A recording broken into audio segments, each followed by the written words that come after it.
What's up guys, in this short tutorial I'm going to show you how to download and install TeamViewer on your PC. So the first thing that we need to do is to hop on Microsoft Store. So to do that, all you have to do is to go to Windows search bar, and here we're going to search for Microsoft Store.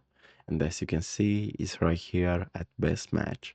So we're going to open it, and now again we're going to go to the search bar, but this time on the Microsoft Store app, and we're going to search for TeamViewer.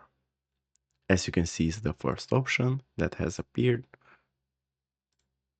So we are going to click on it. Then what we want to do is to click on install. And as you can see, the installing process has started. So now all we have to do is to wait for it to download and install. As you can see, now it's installed. So to open it again, we're going to go to Windows search bar and we're going to search TeamViewer. As you can see, it's again as best match, so we're going to open it. Then you have to checkbox the AULA and the TPA, and then you're going to click on continue.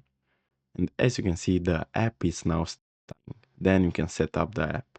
So guys, this was the tutorial. Thanks for watching, and don't forget to leave a like and subscribe to the channel.